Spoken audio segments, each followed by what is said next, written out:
In the previous video, we have seen sentence analysis to create our ERD.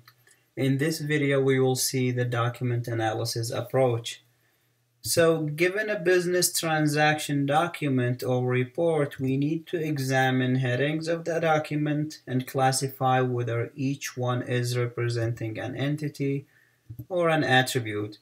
And then we want to establish the relationships based on the document that we have in hand. So let's look at an example.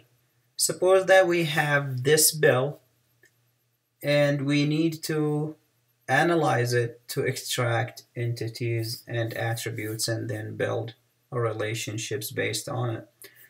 So what we want to look for is what is the important data in this bill or invoice and what data is going to change per customer.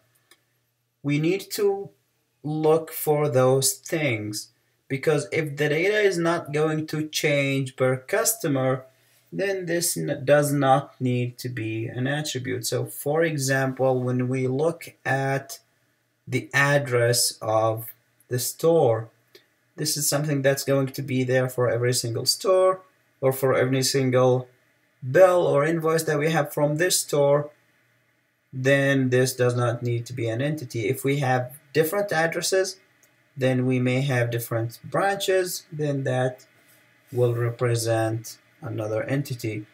Now, analyzing this document, I've highlighted the things that will change per customer. So we will define the headings that we need, which are the ones that are highlighted in this invoice, because for example, customer number is going to change per customer. Product numbers are going to change per invoice, product descriptions, units of sales, and so on. And then we have some things that are going to change, but we don't necessarily need to model them, like the order total, which is going to be calculated. So based on what we highlighted in this invoice, we can define the following headings.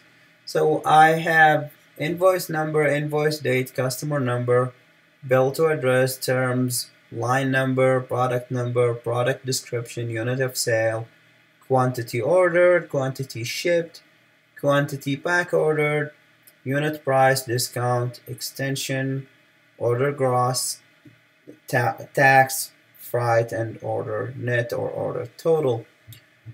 Now we want to extract the entities from those headings. So we have invoice, because we will have multiple invoices. We have customer, as we'll have multiple customers.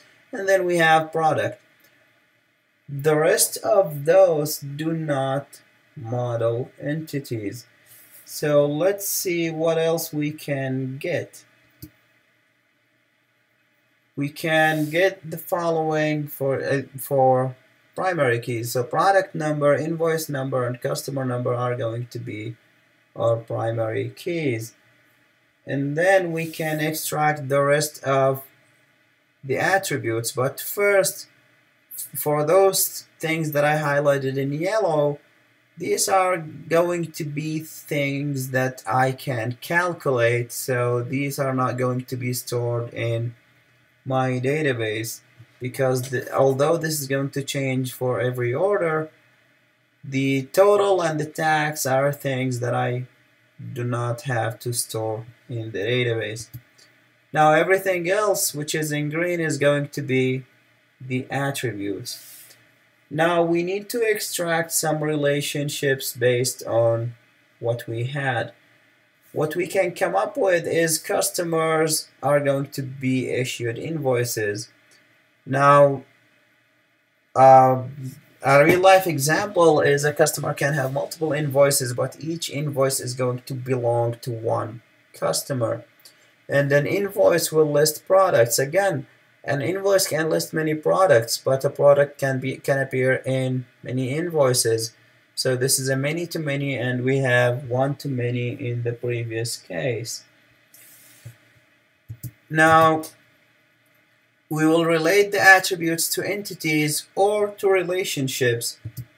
For example, the customer will have customer number and the bill to address, and the invoice will have invoice number, date, customer, PO box, and then the terms. Product will have the product number, product description, unit price, and unit of sale. And these are based on what we had in the previous example. And then we'll have an entity that is going to be an associative entity that's going to list the line number, quantity ordered, quantity shipped, quantity back ordered, and then we may have discount. So then what we have to do is we have to model this these entities and attributes. So why not listed in the product invoice? Why list is not listed in there? These are attributes of each product instance listed in the invoice. Therefore, these are attributes on the relationship, and that is why we are going to create an associative entity, because each invoice will list the products. So this is a relationship that is going to be an associative entity to model all of those attributes on the relationship. And based on what we just discussed, we can come up with this ERD. Now we have customer number and bill to address, and we have invoice. With those attributes, we have the line item or the list, which is the relationship. So we had the relationship previously coming from invoice to product, but then we had the associative entity in the middle to model those attributes. You can represent this with the dotted line and then a box having all of those attributes as well. Both approaches will work. Now again, this needs to be refined to highlight the keys. This is a key, and this is a key, and this is a key again. I did not highlight the keys because this is again just a draft that needs to be revised, but this needs little revision and then it's going to be finalized. Now the final slide, I just wanted to show some of the tools that you can use. I'm using Draw.io because it's an online free tool. You can use whatever tool that you want, and as long as you can come up with the ERD, the tool is not going to be a concern.